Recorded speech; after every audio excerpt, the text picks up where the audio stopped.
تو زندگی میں یہ جو رکاوٹیں آتی ہیں نا، یہ تو بندے کو جگانے کے لیے آتی ہیں۔ ان مع العسر یسرا، ان مع العسر یسرا۔ ایک دفعہ اگر مشکل آئے تو اللہ دو آسانیاں دیتا ہے، ہم نہ گھبرا جاتے ہیں۔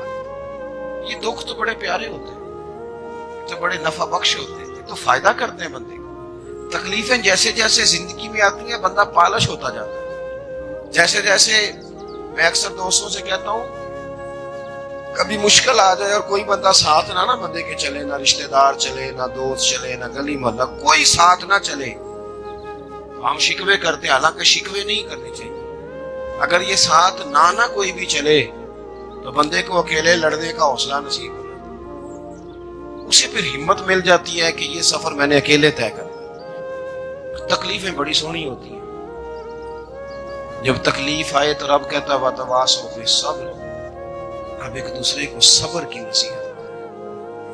یہ جب دکھ آتے ہیں نا، دکھ بندے کو نرم کر دیتے ہیں، بیماری نفسانی خواہشات کو ختم کر دیتے ہیں۔ بیمار بندہ، اس کا کسی غلطی کی طرف دھیان ہی نہیں جاتا، وہ پورا جڑ جاتا ہے اپنے رب سے، اس کے اندر سے نفسانی خواہشات ختم ہو جاتی ہیں۔ جب آپ دکھی ہوتے ہیں نا، پھر کوئی سجدے کا مزہ آتا ہے، پھر کوئی دعا میں لطف آتا ہے، پھر کوئی رب سے دل لگانے میں مزہ آتا ہے، پھر دل کرتا ہے کہ کوئی بندہ موجود نہ ہو، میں اکیلا ہوں مسجد میں، رج کے یاد کروں اپنے مالک۔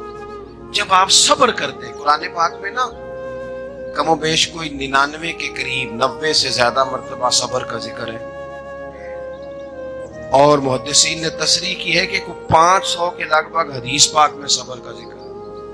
حوصلے سے، صبر سے، وَتَوَاصَوْا بِالصَّبْرِ، صبر بندہ کر کے دکھائے، اس کے اندر حوصلہ ہو، دلیری ہو۔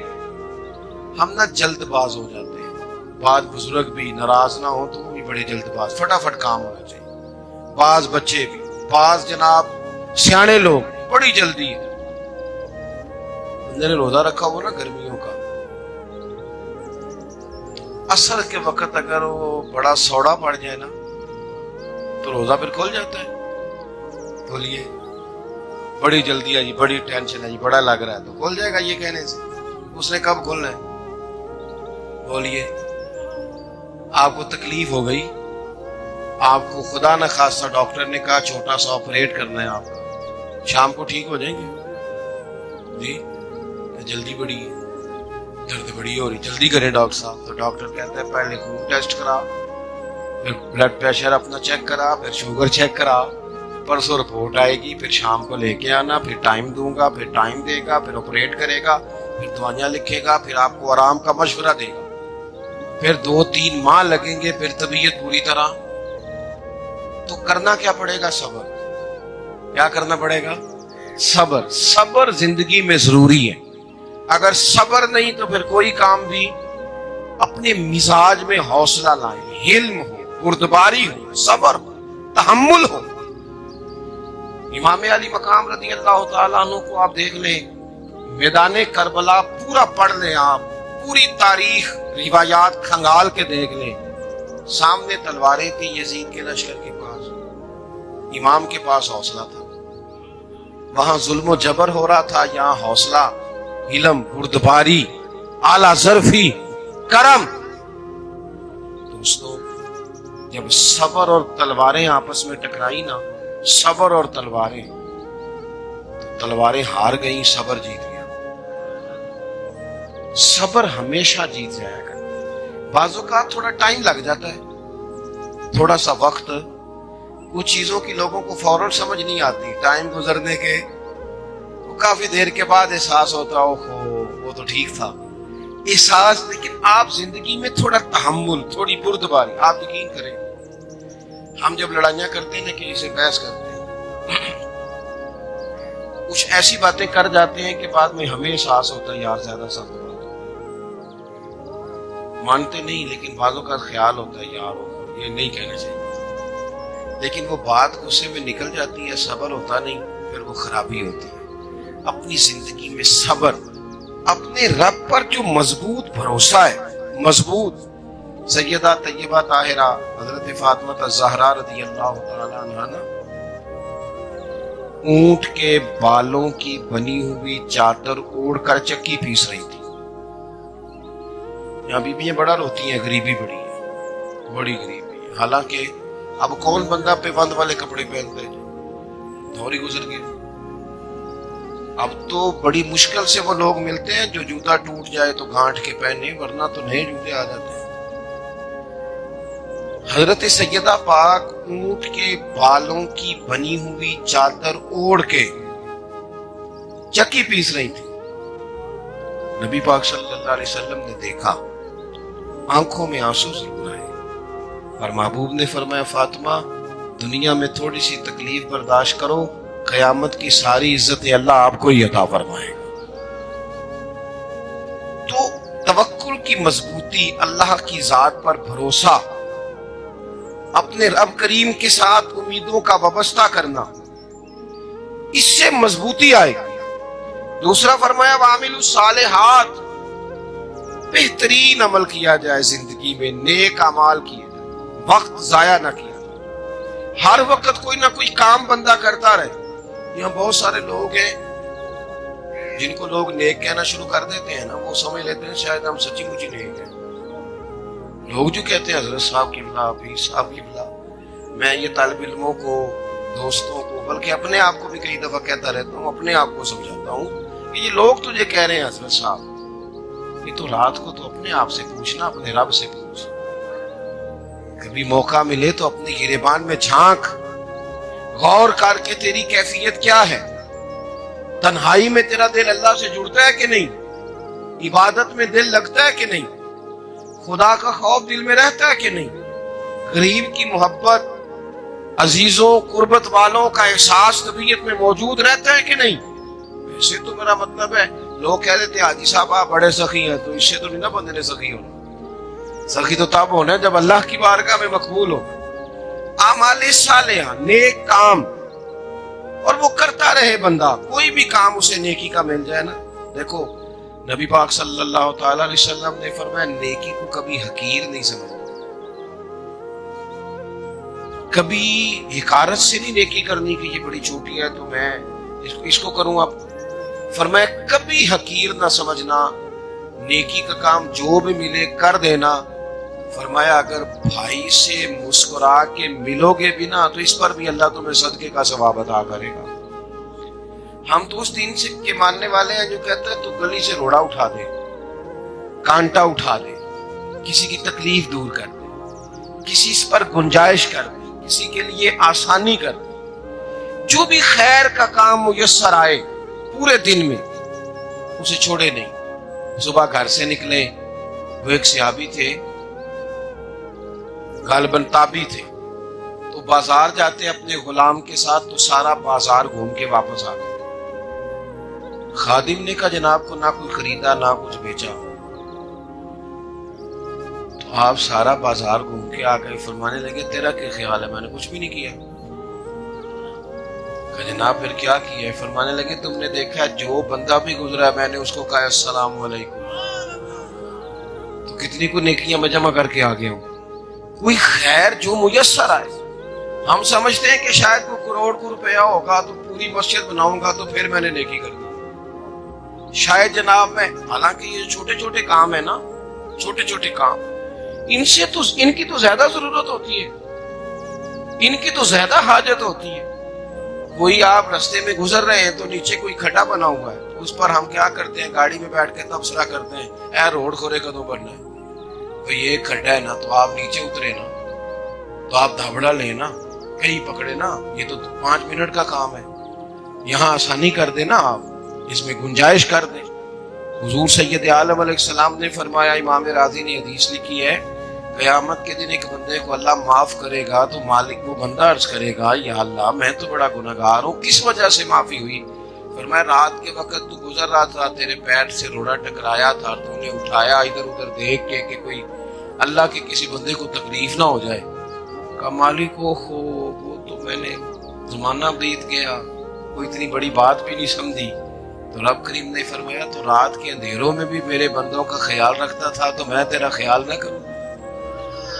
کوئی عمل ہمارے ہاں لوگ کوئی کام نہیں کرتے، بالکل نہیں، کوئی کام نہیں، نہ بڑے نہ چھوٹے نہ سمجھدار نہ ان پڑھ، کچھ بھی نہیں، نشستن گفتن پر خاصتن، بیٹھو راج کے گپے مارو، تبصرے کرو، فلانا کچھ نہیں کر رہا، فلانا کچھ نہیں کر رہا، اس کے بعد اٹھ کے چلے جاؤ، کچھ کریں، وعاملوا الصالحات، نیکیاں جمع کریں زندگی میں، خزانہ بنائیں، خزانہ، اپنی ڈیوٹیاں اپنی ذمہ داریاں پوری کریں، ہر وقت کام، ہر وقت ذمہ داری، ہر وقت ڈیوٹی۔ دیکھیں نا امام حسن اور حسین، ان کی آپ کبھی زندگی کا مطالعہ کریں، فرض نماز کے علاوہ 100 رکعت نماز نفل روز پڑھیں، پتہ کرنا ہے غریب کہاں کہاں ہیں، ان کا خیال رکھنا ہے، اور نیرے پیسے نہیں دینے۔ ہمارے یہاں لوگ غریبوں کو پیسے ضرور دیتے ہیں، عزت نہیں دیتے، ان کو 4 پیسے کی مدد ضرور کر دیتے ہیں، پر عزت نفس کا خیال نہیں رکھتے۔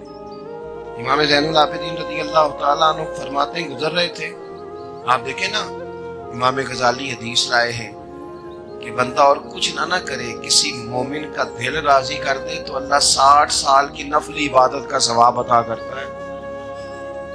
دل بدستاور کے حج اکبر است، از ہزارہ کعبہ یک دل بہتر است۔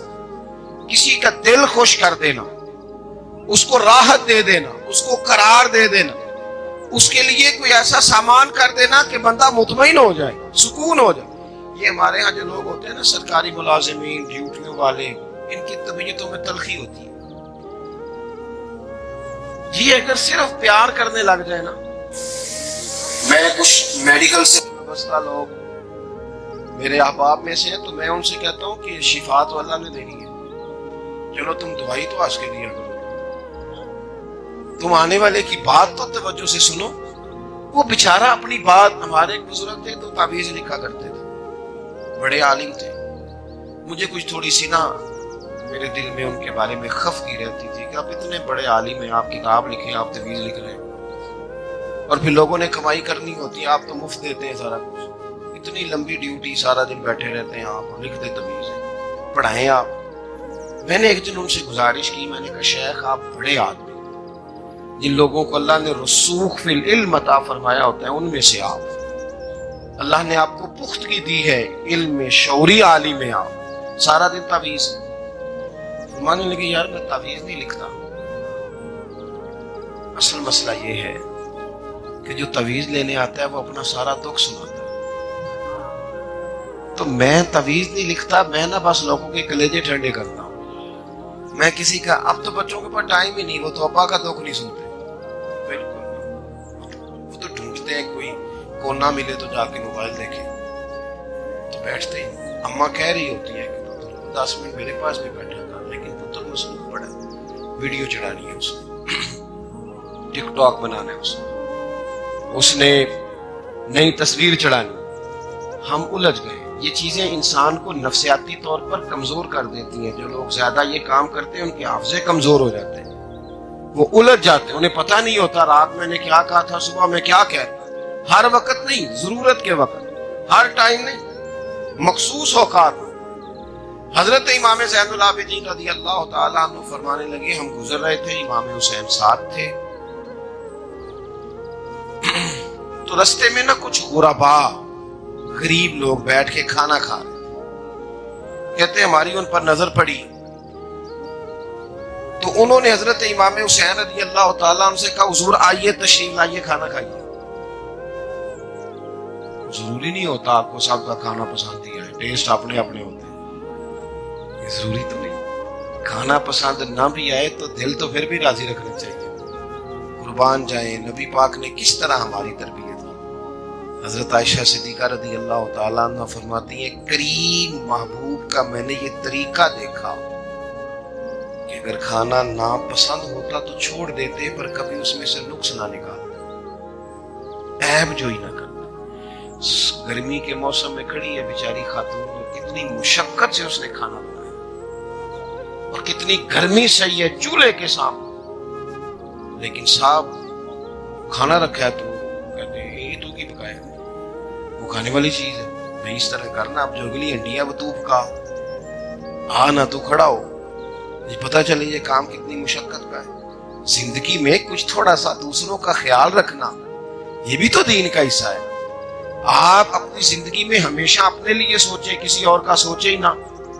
تو میرے عزیز یاد رکھیں گے آپ, امام زین العابدین کہتے ہیں نبی پاک صلی اللہ تعالی علیہ وآلہ وسلم نے نا حضرت امام علی مقام کی, امام حسن اور حسین کی اس طرح سے کچھ تربیت فرمائی تھی کہ غریب پروری ان کے اندر رچ بس گئی, مزاج بن گیا تھا. وہ غربا بیٹھے تھے دسترخوان بچھائے سڑک کے کنارے, تو امام حسین گزرے تو انہوں نے آواز دی. امام صاحب لوگ کہنے لگے حضور تھوڑی روٹی نکال لیتے ہیں ہمارے ساتھ. تو امام صاحب آ گئے, نیچے بیٹھ گئے غریبوں کے ساتھ. کوئی جرت کرے نا, چلو امیروں نے تو غریبوں کے ساتھ بیٹھنے کی جرت نہیں کرنی, کوئی پیر ہی بیٹھ جائے غریبوں کے ساتھ.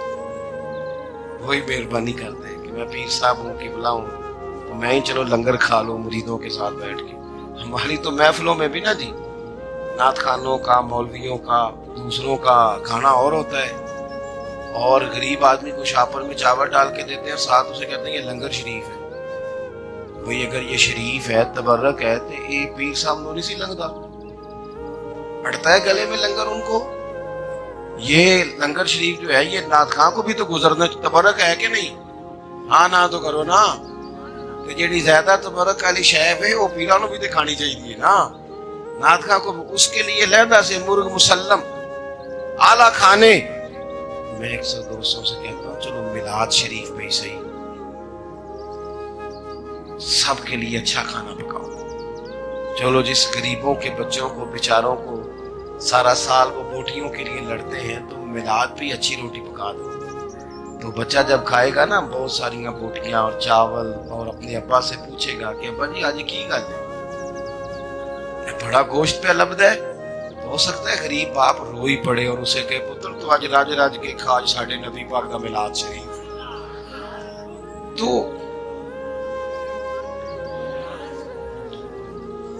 تو امام حسین رضی اللہ تعالیٰ عنہ نا آ کے غریبوں کے بیچ بیٹھ گئے زمین پہ.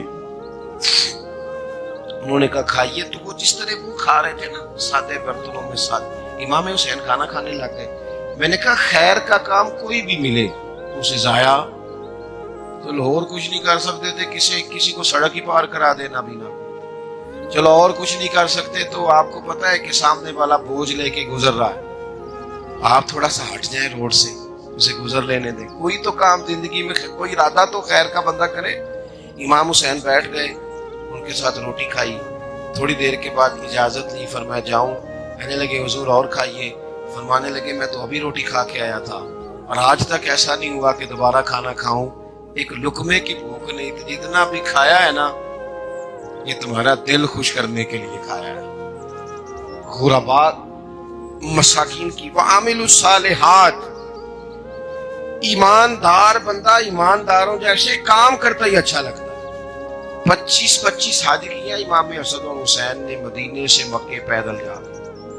کتنے بولیے؟ میں کہتا ہوں چلو ہم باجماعت نماز ہی پڑھ لیا کریں. چلیں, حضور صلی اللہ علیہ وسلم نے فرمایا فجر کی نماز پڑھ کے بیٹھ جاؤ, اشراق چاش تک اللہ کا ذکر کرو. 2 نفل اشراق کے 2 چاشت کے پڑھ دو, اللہ 2 حج اور 2 عمرے کا ثواب عطا کر دے. مشکل کام تو نہیں ہے, مشکل تو ہاں ہی نہیں کی تھی. یہ مشکل ہے. ویسے یہ کہ آنکھ کھل جائے تو 25-30 منٹ 40 منٹ موبائل پہ گزر جائے وہ تو سوکھا ہے. یہ مشکل ہے دوستو. نیک اعمال ان پر کوشش. اہل بیت نے ہمیں سبق یہ پڑھایا ہے, حضور کے اصحاب نے ہمیں سبق یہ پڑھایا. تیسری بات فرمایا وتواصوا بالحق.